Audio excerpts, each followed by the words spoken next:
Morning Update Monday. Paul Lindman and Scott Lind, good morning. The Kyron Horman missing billboard still up in our community. The second annual Run for Kyron staged Saturday in Tigard.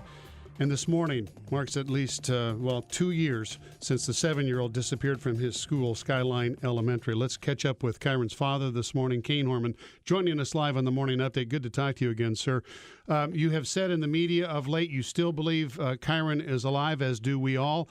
Is this hopeful thinking on the part of a father, or what compels you to feel that way, Kane?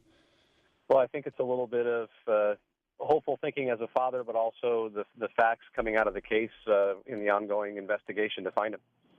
2 years later, we appear, at least from the outside, no closer to knowing what happened.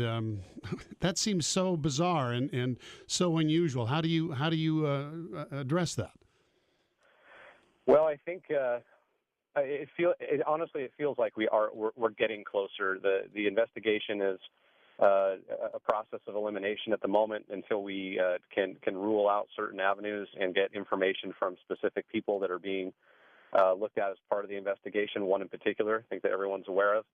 And until then, we're looking at paths, looking at tips and leads, and trying to eliminate them to try to get closer. So I think it's not a matter of not making progress. I think progress is being made. It's slow, and it's relatively unseen if you're on the outside of the investigative process, I think.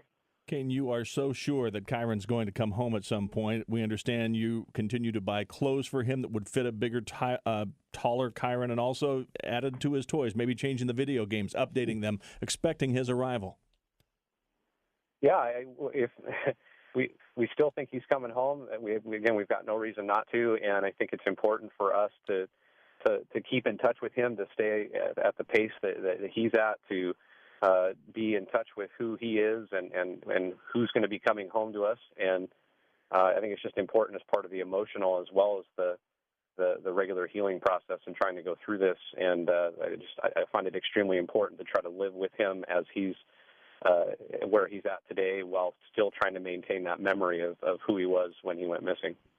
Over the past 2 years, Kyron Horman, we have followed you doing an amazing job in terms of keeping this on everyone's mind everywhere. As a parent, it's hard to understand how you get through the days. What has kept you going, and what has kept you from breaking? Well, it takes an army of people to do this. It's not one individual. It is all of us working together. On the days when I'm down or someone else is down, you've got 5-10 people right there to pick you back up and hold you up until you can get back on your feet. And I think that's a hugely important thing. I think that our local communities here, the city of Portland, all the cities around the state of Oregon, and even communities nationally, there's just a fight on this case that people are not willing to let go. And I think that plays a huge factor in trying to keep this activity ongoing as long as we need to, and be as aggressive as we are in maintaining it with everybody. So again, it's a ton of people that are doing a lot of work to really keep this alive and keep it in front of everybody. Desiree Young's $10 million civil suit now against stepmother Terry Horman. Do your attorneys tell you that they are hopeful that might bring further information, or are they concerned that self-incrimination might cause a judge to say, no, we can't take this up right now?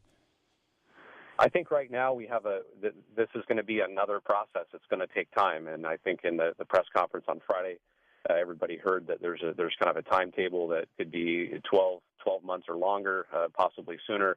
But we have more hurry up and wait, I think, going on right now. There's a lot of discovery that needs to be done. There's a lot of angles that need to be looked into. I think everyone on all sides is just extremely hopeful that this is going to help break something loose and bring him home sooner. So I think it's a positive thing. I think everyone is trying to find a way to make sure that we support the effort to get this case, we can find him and bring him home and get the cases closed out behind it. Kyron Horman, we continue to be with you in thought and prayer, and with Kyron and your family. Thanks so much for talking with us, and we'll talk again. On behalf of our son, I just want to thank everybody for giving us the opportunity to keep this thing going. So thank you for your help. Appreciate it.